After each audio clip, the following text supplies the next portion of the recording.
Support for WUWM podcasts comes from University School of Milwaukee, fulfilling a values-based mission of developing learners, fostering leaders, and preparing citizens for pre-kindergarten through 12th grade. More information at usm.org/mission.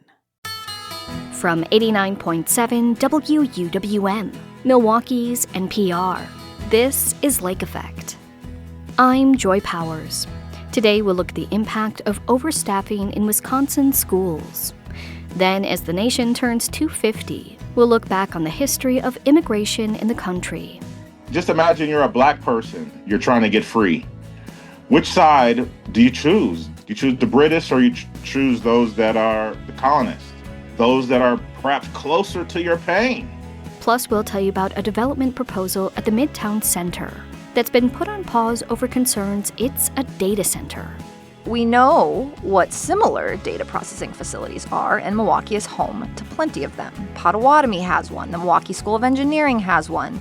There's a handful of them in office buildings downtown. They walk among us, if you will. All of that is coming up on Lake Effect. This is Lake Effect from 89.7 WUWM, Milwaukee's NPR. I'm Joy Powers, and thank you so much for joining us. Teacher shortages have been an ongoing struggle in Wisconsin, but that's changing as the birth rate falls and student enrollment decreases. The Wisconsin Policy Forum released a report that examines how the declining number of students contrasts with the rising number of hires, and what that imbalance could mean.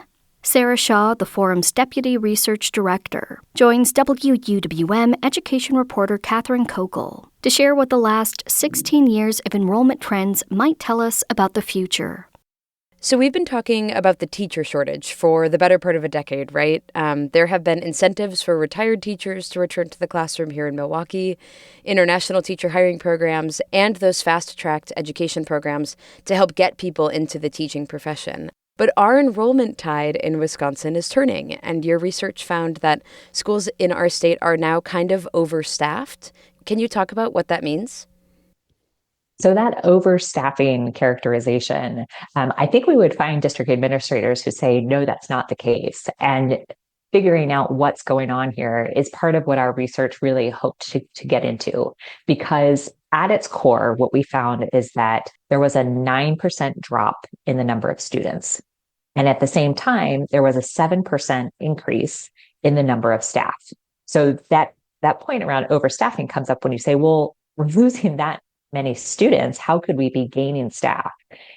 Part of what we heard from administrators when we asked them about this disconnect was that student needs have been rising. So those are academic needs where we still have not fully recovered from the pandemic. Those are socio-emotional needs. Our risk behaviors as measured on statewide surveys have been rising. Some of it is related to increases in the number and share of students with special needs or English learners. And the way that districts have responded to those increasing needs has been by hiring more staff or by looking for more staff. So sometimes that teacher shortage, if we talk about it as a general thing, it kind of masks the fact that it's really been specific subject areas like special education, like bilingual education, where we've really had the most needs as a state. But I think your question really gets at, okay, we do have this increase in staff. District leaders are saying they need it to be able to serve student needs. And yet we've got this decline in students, which means on the budgetary side of things, and this is where we really raise a flag, there's a lot of cost pressures put on budgets by all of these staff. And as the number of kids goes down, of revenue coming into districts is not going to be able to sustain that many staff in the long term. Oh, that's really interesting. And to put a finer point on it, you said 9%, we've lost 9% of students in the last 16 years. That's 80,000 kids. So it's quite significant when we're looking at, as a state, where we are heading. We know that students are needing more help and more support in the classroom. What did school leaders tell you when you asked about the rise in non-classroom positions? So support staff that are helping students who need more assistance, who need those special education services.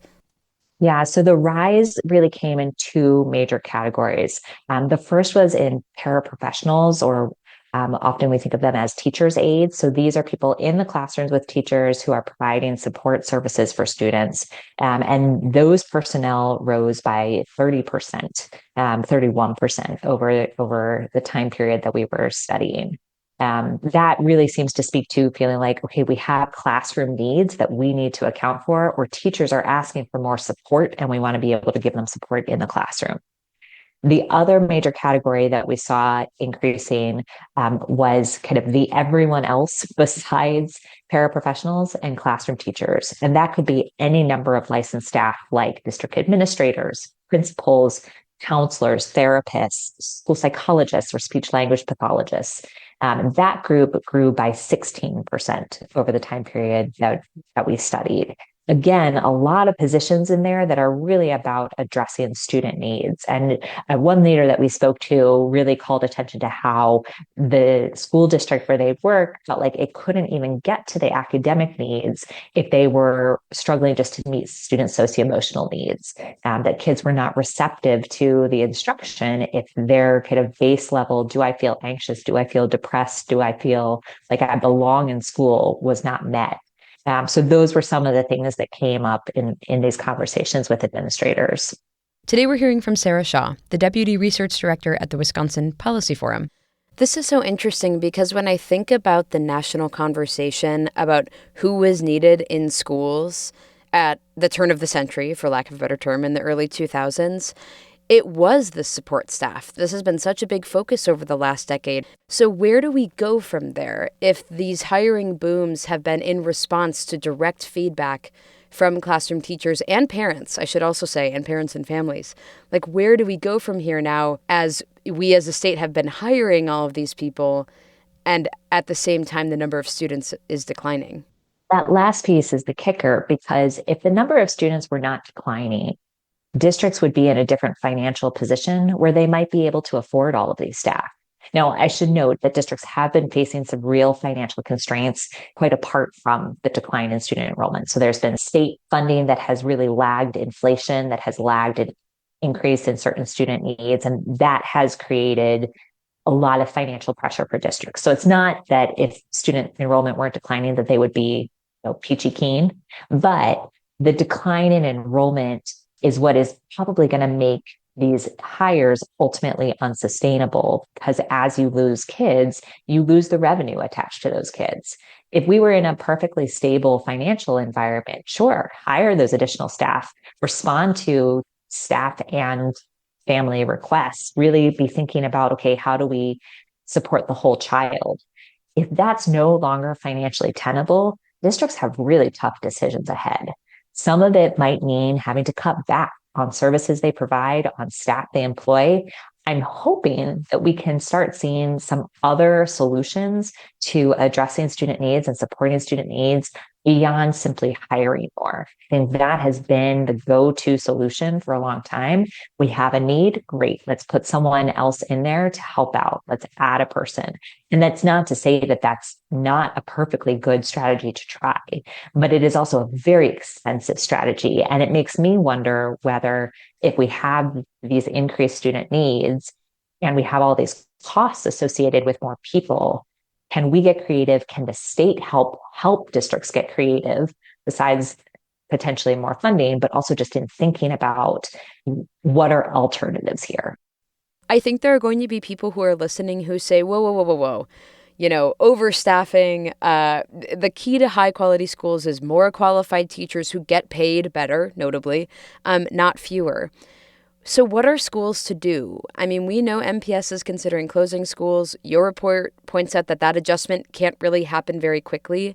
What does your research suggest about how enrollment declines are impacting our workforce shortage and the quality of our schools going forward?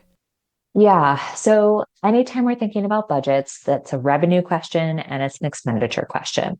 So there might be some wiggle room on the revenue side. If districts are turning toward voter referenda, if anything changes in the next state budget cycle or before then to offer more revenue to districts. So that's always a possibility.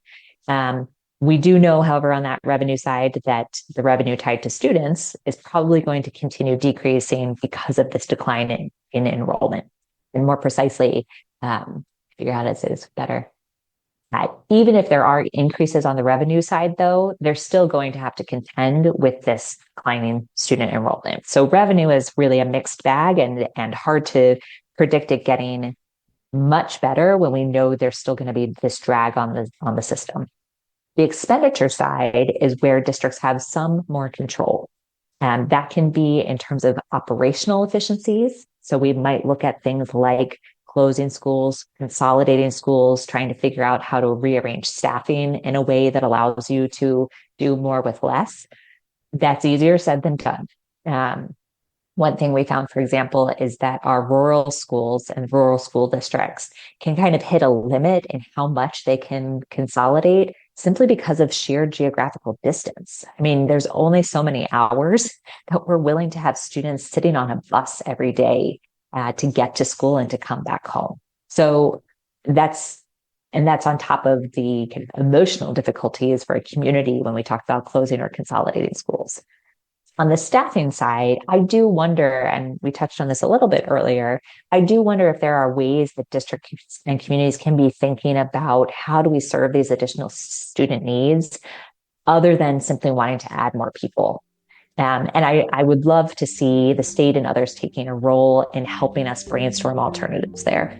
Thanks so much for sharing this research with us. Really, really interesting. And I hope you have a great summer. What a pleasure, Catherine. Thanks so much.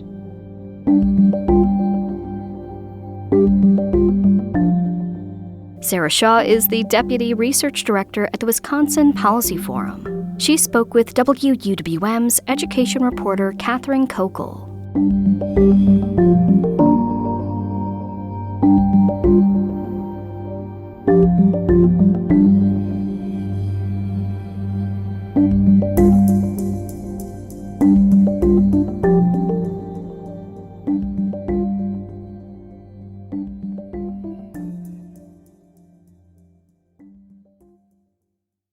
This week, the United States is celebrating its 250th birthday. On WUWM's immigration podcast, Status Pending, we're exploring what immigration looked like 250 years ago, in 1776.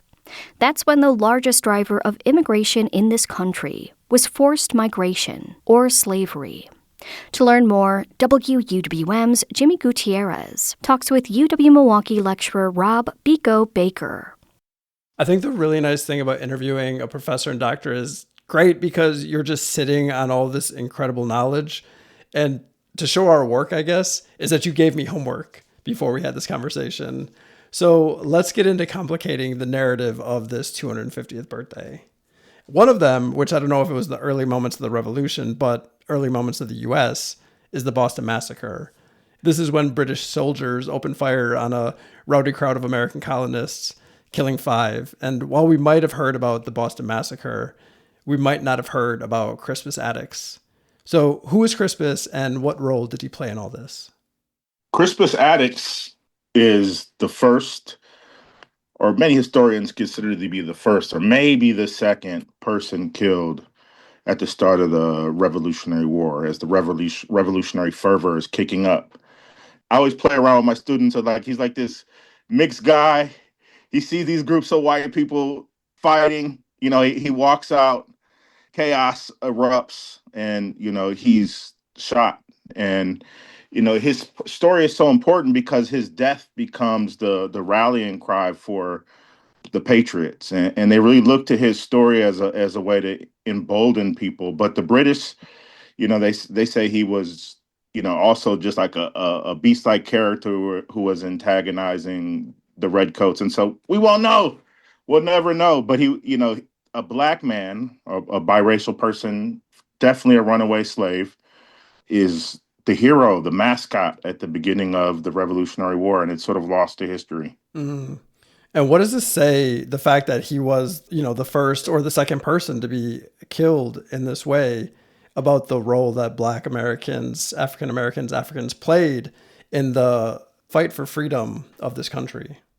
When you look at the founding fathers and those that really fought on the side of what would become the United States, they really see slavery as a reflection of how the crown is treating them. They're looking at the taxes. They're looking at the representation and not having it in parliament. And they're saying, you're treating us like slaves. And so when this this black guy, the short mulatto fellow, is who is killed, it's crazy. It's just highlights this contradiction that's always been here. It's like people of color, black people, native people have always been here. We've always been at the center of the conversation, but yet we're always marginalized. Okay, there's another piece of homework that you gave me I want to get into that kind of gets into like the contrast of all of this. And for me, when I was thinking about this piece, that this little bit of history that you gave me, I thought about the movie Glory and just being in high school and being it's shown over and over and over again. But it's this movie that tells the story of the first African American infantry that fought for the Union against the South. I owe them as much as they have given. I owe them my freedom, my life if necessary. 1911. I can knock something down with this. A million loyal readers want to know what happens when the men of the 54th see action. Which, this country loves a freedom story, but we may be surprised to learn more about Lord Dunmore's proclamation and why we're not watching a movie about that in high school instead. So what did Lord Dunmore's proclamation say, and why don't we hear more about it? It's like November 1775. It's clear that the British need to pull a Hail Mary or a rabbit out of the hat. And they put forth this proclamation that they thought would create a slave rebellion, saying that all enslaved people in the colony of Virginia would be free if they came and fought. And the reality of it is large numbers of people did not show up to fight, as Black folks are still isolated on plantations. They're still trying to figure out how to get free. But up to 20,000 slaves ended up in the British service, far more than those that fought for the Patriots. And part of that is because George Washington was initially afraid of putting arms in the hands of Black folks. And that's why that movie Glory is so important, because you see Denzel Washington, when you put that weapon in his hand, he gets turned up. Come on!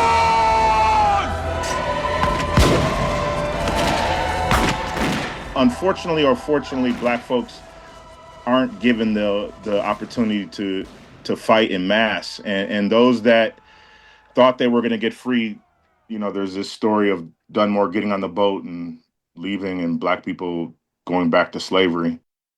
One of the things I really liked when you shared that story with me is you're like, here's kind of a question that you would pose at the class.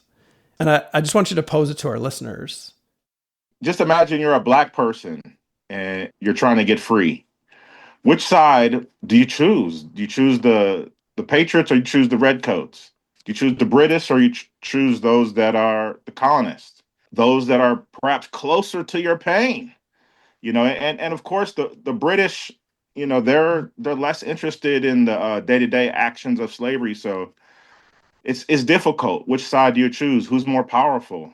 And I think in that equation, many of the enslaved people saw the British as the winning choice, but it was the losing choice in the long run, unfortunately. Yeah.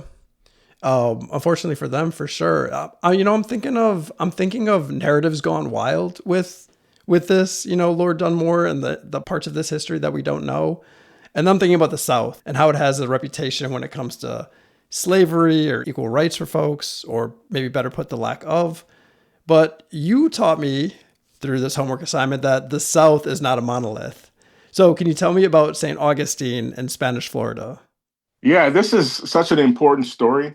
And again, it's why we have to teach history from, not just the colonists, but also looking to the South. And I think the Americas, not just North America, but South America, that story is so entwined with Black history, and importantly. And so, the Spanish, they get here, their main interest is God, glory, and gold.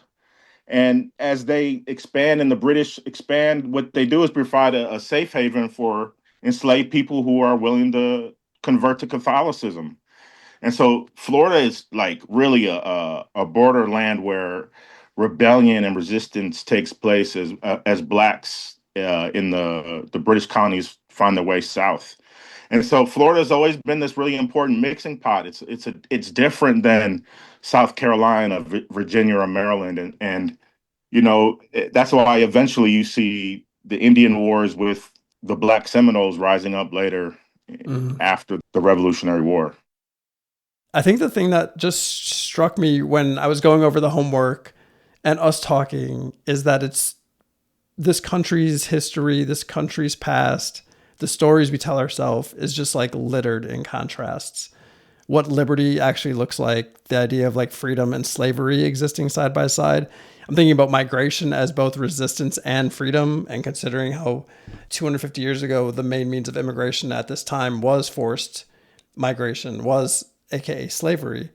And even the true stories of the country being hidden from plain sight. So doing the work that you do, having the history that you do, interacting with students all the time, how do you wrestle with this history? It's difficult. I've been on this path of becoming a historian, and you're always sort of becoming a historian. I think that since I was 21, and so the stuff that you're saying that's hidden is not really hidden to me. It's in plain sight. I see it. And I think for our students and all of us, we have to not be afraid to study the past. And I hate that history has been sort of put in this box that's away or maybe in stacks that people want to approach. I hate that it's like that. And so I ask us to really spend time thinking about how does our own history fit in this moment. And I think that's a good place to start. It's not hidden because you're right here. We have more technology and opportunities to go back, whether it's our own personal stories or the stories of our cities or the stories of our nations. I think we just have so much opportunities. And if we are afraid to look at that, we will crash. America is not promised. That's the other thing looking at America 250. It's not promised. Empire is not promised. And we can run away from the fact that we're empire, but it's clear that, when you look at it, that's what we are. And so all I know is that I love my ancestors and I appreciate the offerings, and it's my turn and your turn, and everyone else's turn to keep going forward.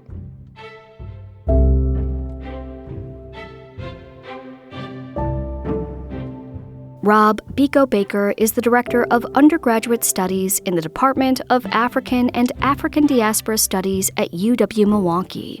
He spoke with WUWM's Jimmy Gutierrez, and you can hear more in the Status Pending podcast feed. In about 15 minutes, our friends at Radio Milwaukee will share their recommendations for how to spend your time at the final weekend of Summerfest. But first, plans to develop a vacant Walmart at Midtown Center in Milwaukee have been paused. We'll learn about the site and why the proposal didn't push forward. Next on Lake Effect, on 89.7 WUWM, Milwaukee's NPR.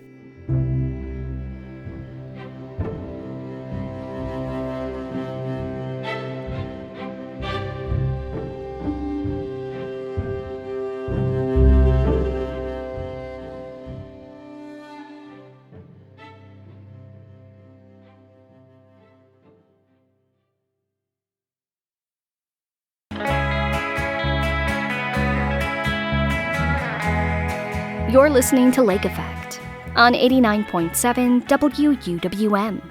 I'm Joy Powers. On Monday, the Milwaukee City Plan Commission tabled a development proposal for a Midtown Center site that's been vacant for more than a decade. The proposal includes affordable housing, a library, and a data processing facility, which opponents say should be called a data center. That likely means the Plan Commission will take this back up in July, cutting close to a deadline needed to receive tax credits for the affordable housing.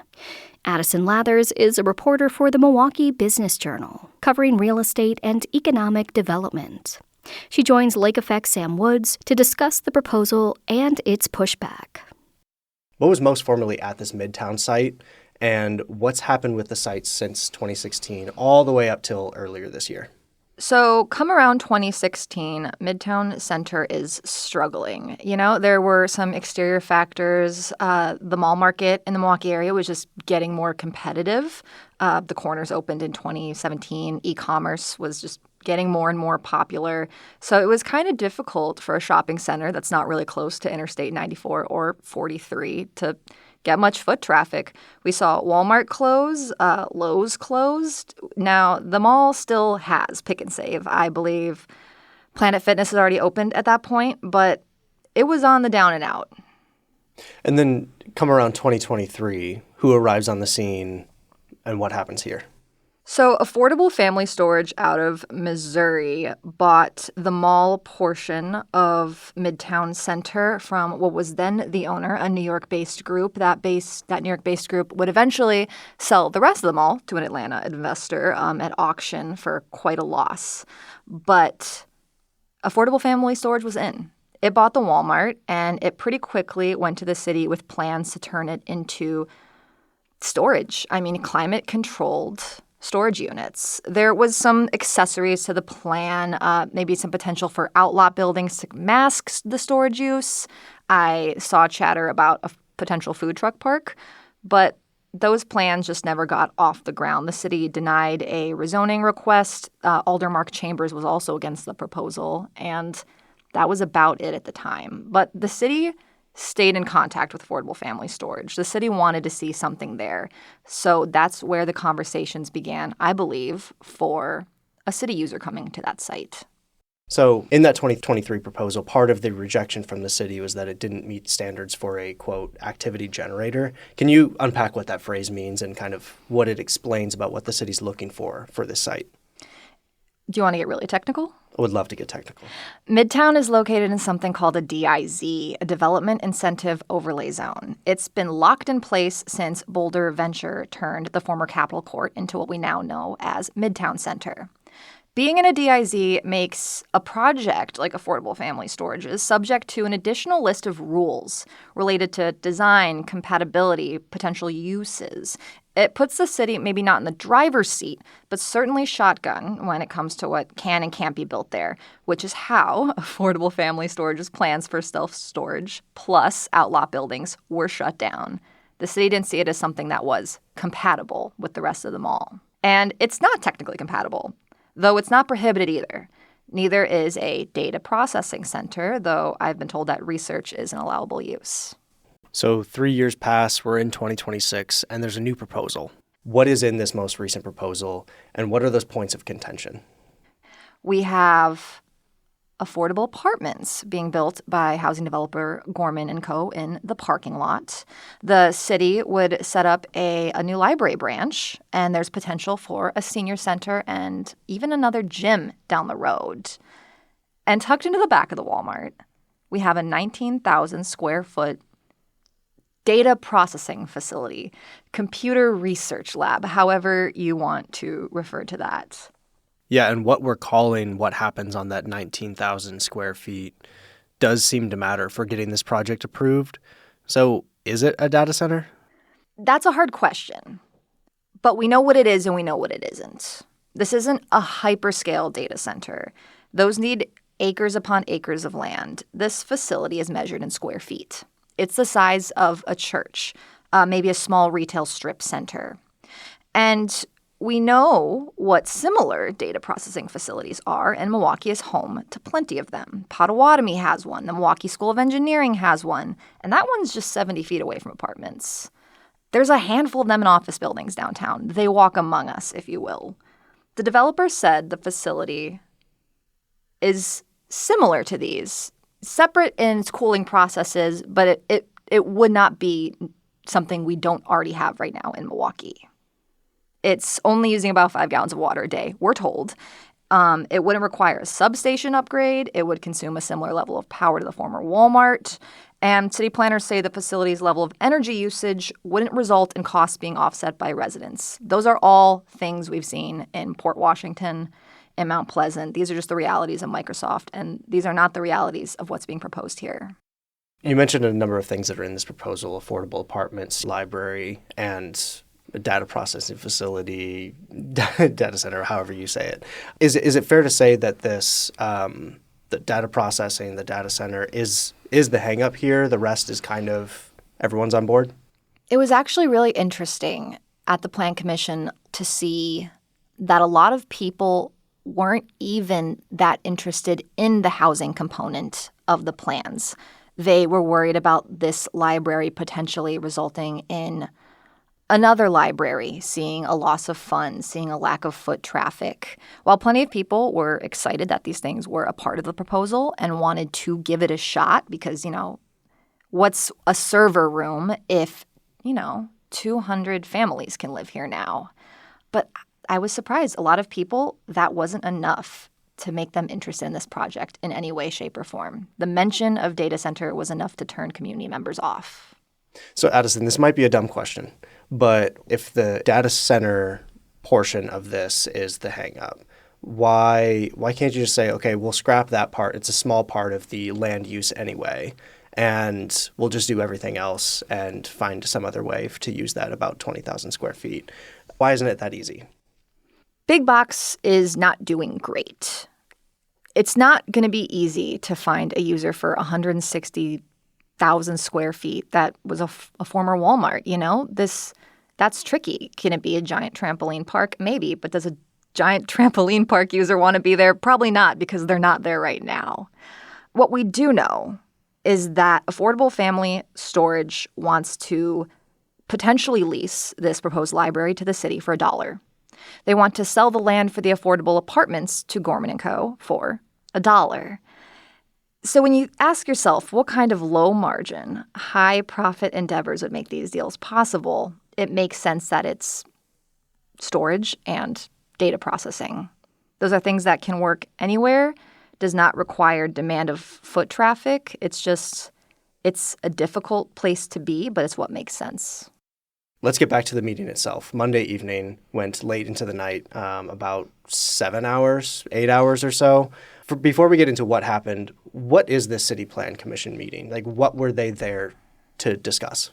The Plan Commission was meeting to discuss the deviation that Affordable Family Storage was requesting that would make it exempt from those strict rules we talked about around the mall development. And let's be clear, the Plan Commission is just a step in the process for the city. Their vote is just a recommendation. It's not final approval. They can turn down the proposal and it can still be approved by the Common Council in a month or two. This is just a step in the process. And in the end, they tabled it. They made 2 motions to see if they could grant a recommendation to Affordable Family Storage with some stipulations.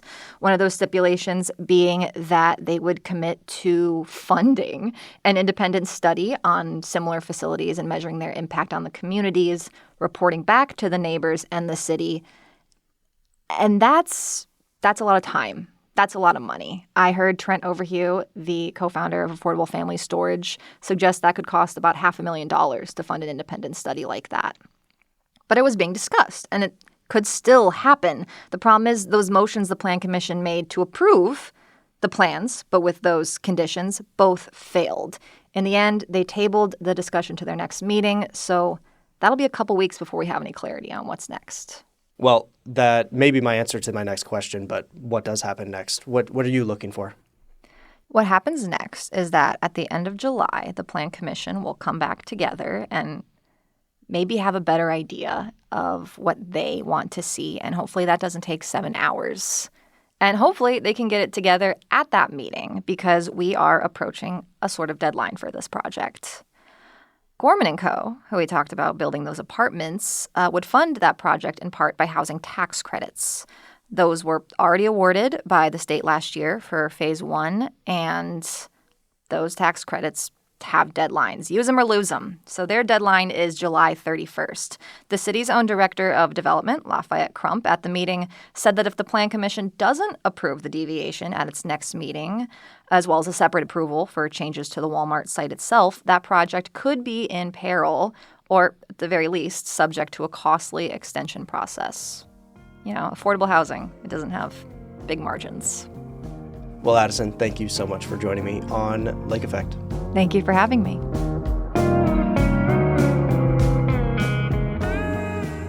Addison Lathers is a reporter for the Milwaukee Business Journal, covering real estate and economic development. She spoke with Lake Effect's Sam Woods.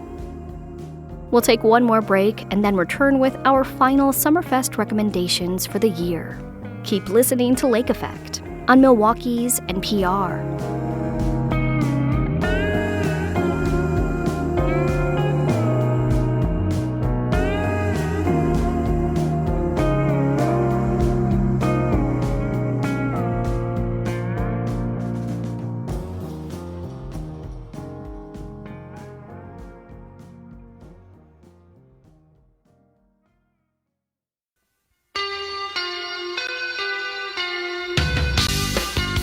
This is Lake Effect on 89.7 WUWM.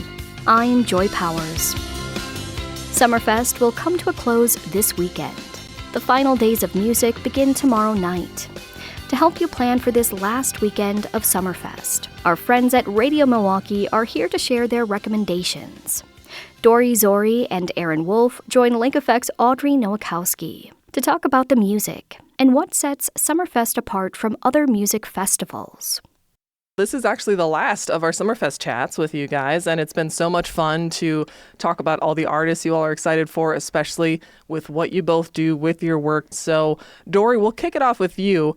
What are you looking forward to seeing? We'll start with July 2nd. What are some artists you want to shout out? Well, there's a little bit of a theme. Bands that have been making music since the 80s. Starting off with The Living Colour, led by Corey Glover and Vernon Reid, who founded the Black Rock Coalition, group that advocated and elevated Black artists' creativity and rock and roll back in the 80s and 90s. I don't know if you remember Living Colour, but they blended metal, rap, funk, jazz, blues, and ska together. They had that big hit, that rock song Cult of Personality. Absolutely. The Cult of Personality. I know your anger. I know your dreams. I've been everything you wanna be. Oh, I'm the Cult of Personality. So I can't wait to see that live. And also playing that day, another band called The Ocean Blue. They're more dreamy indie pop from Hershey, Pennsylvania. Between Something and Nothing was their first big hit that I heard in 1989. The nostalgia of it, you might remember the band if you watched MTV and discovered music from their alternative music show, 120 Minutes. They were favorites there and on college radio. So I'm excited to see them live after all these years. Yeah, and so for July 3rd, what are your quick hit recommendations for that day? Ooh, have you heard of Ken Pomeroy? I have not. Honey, look out for the coyote, sleuthing around the hills. Meet him with a stare, don't dare turn away. She is a Native American folk singer of Cherokee descent from Oklahoma. She took an interest in music when she was just 6 years old after hearing John Denver's Leaving on a Jet Plane. And then when she was 16, she opened for Wanda Jackson at Oklahoma Rodeo Centennial Opry. So she's done some pretty cool stuff, and I'm very excited to be able to see her for the first time. And then going back to the local thing, Milwaukee's Hannah Simone will be playing a daytime show. She's got a new EP called Love Letter. She's got really smooth and soulful vocals, and her lyrics really embrace vulnerability. And I think it's kind of cool to go to a show sometimes when you can listen to lyrics that are so relatable. That you could have saved forever. Now you lost it all forever. Ignorance is hardly mistaken for reasons, excuses. You're wrong. Make up your mind. What's worth the more fighting? I love the dreamy, imaginary lyrics, like people making up fake worlds, but sometimes you just want to hear someone singing about the things you're feeling at the time, and I think this show's going to be perfect for that. Absolutely. And if anyone wants to go crazy and celebrate July 4th at the Summerfest grounds, how should we celebrate Independence Day with some quality music? Yes, Katie Tunstall will be playing. She's a Scottish singer-songwriter nominated for just about every prize there is. Grammys, Mercury Prize, Brit Awards. Her debut studio album, Eye to the Telescope, came out in 2004. I came across a place in the middle of nowhere with a big black horse and a cherry tree. Felt a little fear upon my back. I said, don't look back, just keep on walking. But I think what's kind of cool about her first TV appearance was kind of awesome. Later, with Jules Holland as a British talk show, Nas had canceled, and so she had 24 hours to kind of get her act together to make her first notable television appearance. So she performed as a one-person band with her guitar, a tambourine, and a loop pedal. And then she played her folk blues song that hopefully she will play at Summerfest. And I do have one more quick Milwaukee pick for the 4th. Celebrate with Gego Inone. They are sons of a musical family. Their grandparents were talented percussionists performing for prominent salsa groups in Puerto Rico. These brothers sing, rap, and write their own music. And then with their deep Puerto Rican roots and their love for Latin beats, especially reggaeton, you know it's going to be a dance party. And they actually have dancers on stage. And Audrey, fun fact, Nate Ramos, the young kid that was part of the Bad Bunny Super Bowl show, will be dancing on stage with Gego and Noni that night. Incredible. What a nice way to tie all those things together for everyone following Latin music lately. It's so exciting. Yeah, agreed. Yeah, and you have one artist in particular that we're going to talk up a bit more. They are performing on July 3rd. It's DJ Jazzy Jeff. Well, most famously, he's one half of DJ Jazzy Jeff and the Fresh Prince. He earned the first Rap Grammy Award ever presented for his 1989 hit, Parents Just Don't Understand. There's no need to argue. Parents just don't understand. He was obviously Uncle Phil's least favorite house guest on Fresh Prince of Bel-Air. But he, besides being on that show, he boasts a massive discography from albums and LPs to remixes and appearances. His touch of jazz production company helped develop folks like Jill Scott and The Roots and Floetry. But this is really cool. He started an invitation-only playlist retreat that brings together a group of his musical peers to provide a space that allowed music creatives to bond. And Milwaukee's very own DJ Bizon was one of the exclusive invitees at the most recent retreat. And if you've been watching FIFA, he remixed the World Cup theme. So how fun is that? Maybe he'll play it at Summerfest. I hope so. And now we'll switch it over to you, Erin, for your recommendations. We'll do kind of your quick hits, starting with July 2nd. Who are you looking forward to seeing? Well, July 2nd, there is a lot of amazing indie rock to be had. You've got Sunflower Bean, the Brooklyn-based rockers, really throwing a lot of cool elements into their sets and their sounds, like punk, psychedelic, and beyond. They've been around for a little while, so yeah, they're kind of a perennial fave. Also, Blonde Shell, who just came out with a new single we've been playing called Heart Has to Work So Hard. If you're into the sounds of Holes, Suki Waterhouse, Liz Phair, PJ Harvey, and the Cranberries, Blonde Shell's kind of got that grunge meets cerebrally dark, lyrical. I don't know. She's also a little dreamy. She's got a really cool vibe.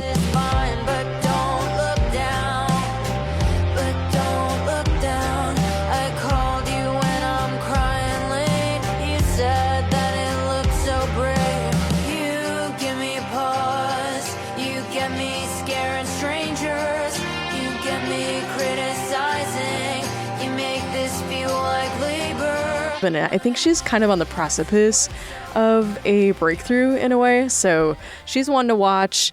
And then I think my ultimate pick would be for the Beths at Briggs & Stratton that night. You can't go wrong with classic indie rock sounds. You really can't. And when these sounds are from New Zealand, it's even more fun. You gotta love those accents. The Beths are this New Zealand indie rock band. They've been around since 2014, led by Liz Stokes on vocals and guitar. The quartet's just become known for their wildly energetic power pop songs, even when their lyrics go dark and introspective.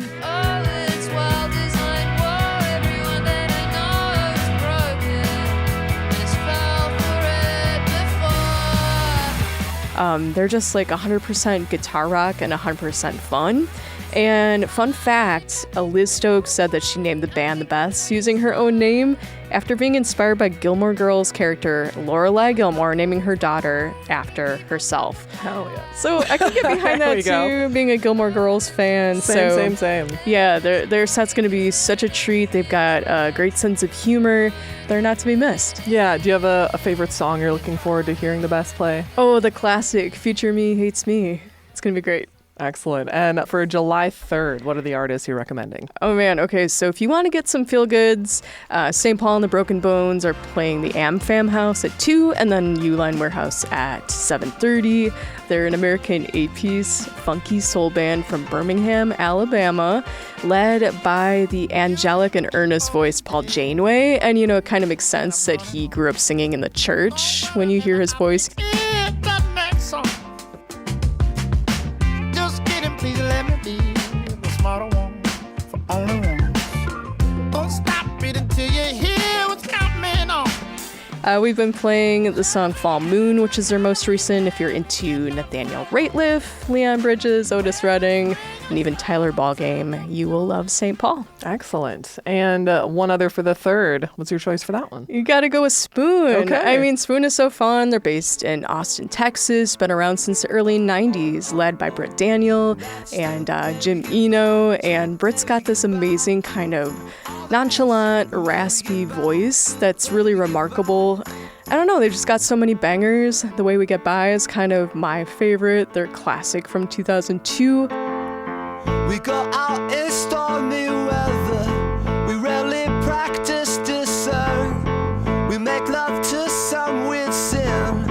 We seek out the taciturn. And that's the way we get by. The way we get by. All that. So yeah, they just released like a pair of new singles, which bodes well because they're going to be touring a little bit more and they're working their way up to their yet-to-be-dated 11th album, I guess. Okay, excellent. Yeah. And for July 4th, let's start with some local love, Known Moons. Known Moons, Milwaukee-based indie rock band. They're also a little dreamy poppy. They've got this bounce. They really have this like polished yet fun vibe. If you're into the sounds of Killers, minus the Bear, Muse, and American football, you'll find something to love. Excellent. And Soul Asylum. Oh man, Soul Asylum. What more can be really said about Soul Asylum? I feel like that Runaway Train from Grave Dancers Union was just like everywhere. It was ubiquitous when it came out. It won a Grammy for Best Rock Song. So I feel like the first 3 tracks from that album, everyone's going to be singing along if you're of a certain age.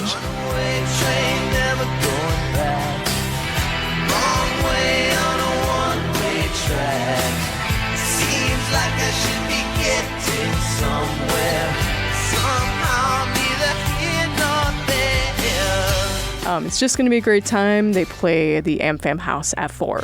Nothing brings me more joy than seeing people of a certain age enjoy themselves. Though. It doesn't matter what age you are, what genre you're doing that for. Like, I love seeing people having a good time. And in addition to all the music that people can see that you guys have been helping us steer people in the right direction, Summerfest also has a lot of non-music cultural things to look forward to.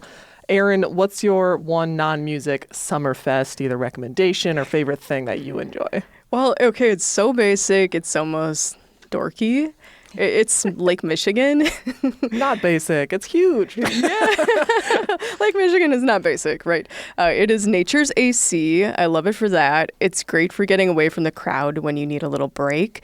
It's meditative and also slightly off-putting watching people hit golf balls into the water.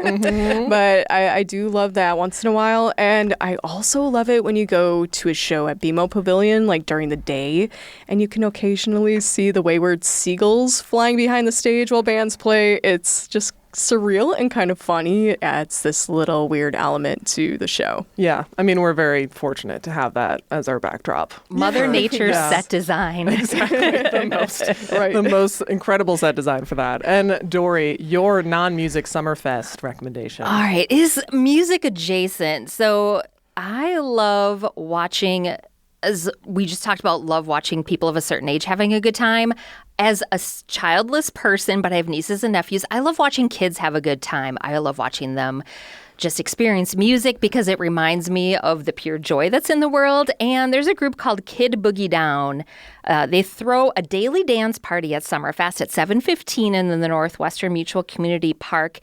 It's really family-friendly fun with a dedicated dance party for kids. They're a husband and wife team, but they don't just play family-friendly music. There's bubbles, there's lights. They come dressed up in costume and come down and dance with the kids. There's visuals and just really family-friendly vibes, and just being able to go to Summerfest with your little ones where it might be a little stressful for them or they don't think there's enough fun stuff to do, but you can create those memories with your kids at Summerfest. I think that's one of the coolest things that they've done, is put a dedicated dance party together every day for the whole family. Love it. Well, we've had a lot of great recommendations, something for everyone, hopefully on every single day. Sad that it's the last weekend, but I've been very glad to speak with all of you at 88.9 for helping us with Summerfest recommendations. And for today, Dory and Aaron, thank you so much. Thanks, Audrey. Yeah, thank you.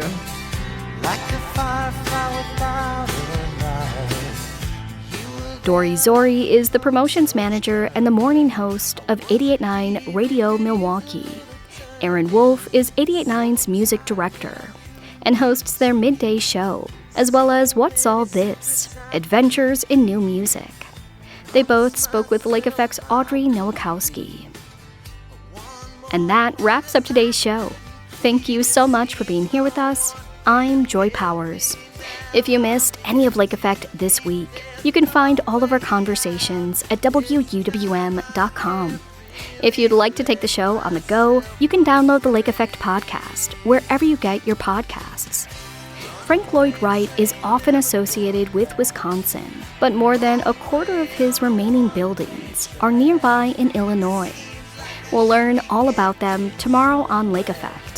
Thanks so much for joining us right here on listener-supported 89.7 WUWM, Milwaukee's NPR. Can you help me remember how to smile? Make it somehow all seem worthwhile. How on earth did I get so jaded?